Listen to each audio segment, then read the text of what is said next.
শিক্ষার্থী, এই অঙ্কটা কিন্তু আমরা একটা ডিটেলস নিয়মে করলাম। এবার এই অঙ্কটা আমরা আরেকটা নিয়মে করব। যদি তোমাদের এই নিয়মটা ইজি লাগে তাহলে তোমরা এই নিয়মে করতে পারবা।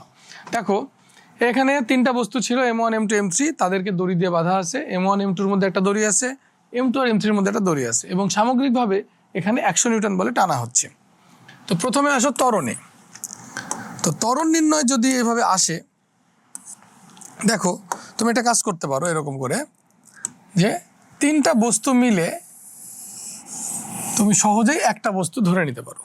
তিনটা বস্তু মিলে একটা বস্তু, তাহলে এখানে টোটাল সিস্টেম, এই পুরো সিস্টেমের ভরটা কত হবে, মানে পুরো সিস্টেমে সব মিলে ভর কত হবে, M1 plus M2 plus M3, 12 plus 10 plus 8, 30 KG, তাই তো? এবার দেখো এই বলটা তুমি কোথায় প্রযুক্ত হয়েছে, আমরা ধরে নিচ্ছি এই বলটা পুরো সিস্টেমের উপর, তিনটা বস্তুকে দড়ি দিয়ে বেঁধে তুমি 100 নিউটন বল প্রয়োগ করছো, অর্থাৎ তুমি পুরো সিস্টেমের উপর 100 নিউটন বল প্রয়োগ করছো। তাহলে আমরা কিন্তু লিখতে পারি টোটাল বল সমান, আমরা জানি F সমান M এ, এখানে M হবে পুরো সিস্টেমের ভর, সিস্টেম ইন্টু A। দেখো এটা হবে 100 নিউটন, এটা হচ্ছে মোট 30 কেজি ইন্টু A। A সমান হবে 100/30, 3.33। এখন যদি আমরা এইভাবে ত্বরণটা বের করে ফেলি, ঠিক আছে ত্বরণ বের করলাম, কিন্তু টান বের করতে গেলে আবার আমাদের ওই যে আগের যে নিয়মটা করালাম ওই নিয়মের ইকুয়েশনগুলো কিন্তু লাগবেই। তো সেই ইকুয়েশনগুলো কিভাবে করবা, দেখো ওই চিত্রটা আবার আঁকতেই হবে। দেখো তুমি যদি এখানে বল প্রয়োগ করো F, তাহলে M1 M2-র মধ্যে একটা সমান ও বিপরীত টান সৃষ্টি হবে T1 T1, আর M2 M3-র মধ্যে দড়ি আছে, এখানেও সমান ও বিপরীত টান সৃষ্টি হবে T2 T2, M2 M3-কে টানবে, M3 M2-কে টানবে, এখানে M1 M2-কে টানবে, M2 M1-কে টানবে। এটা যদি হয়, এবার দেখো প্রথমে এই বস্তুর উপর আসো, M1-এর উপর নিট বল কত,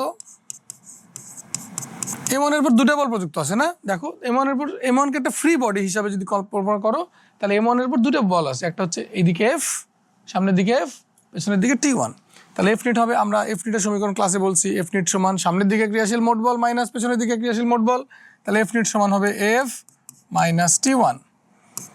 এই F নিট সমান বসায় দাও M1-এ, কারণ আমি এই বস্তুর জন্য হিসাব করছি, ইকুয়াল F মাইনাস T1।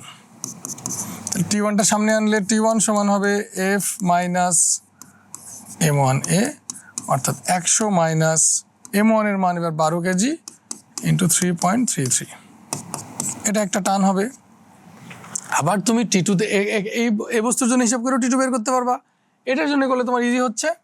দেখো M3-র জন্য কি হবে, M3-র জন্য F নিট হবে, দেখো M3-র উপর সামনের দিকে একটা বল আছে T2, কিন্তু পেছনের দিকে কিন্তু কোনো বল নাই, তাহলে F নিট হবে T2 মাইনাস 0, সামনের দিকে T2, পেছনের দিকে কোনো বল নাই, 0 লিখলেও হবে, না লিখলেও হবে।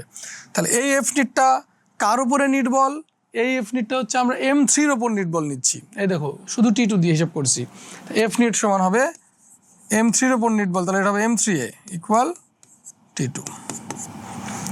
এখান থেকে আমরা T2 বের করতে পারবো, M3-র মান 8 কেজি আর ত্বরণের মান 3.33। এটা হবে একটা সুতার টান। এইভাবে তুমি করতে পারবে, আশা করি তোমরা বুঝতে পারছো।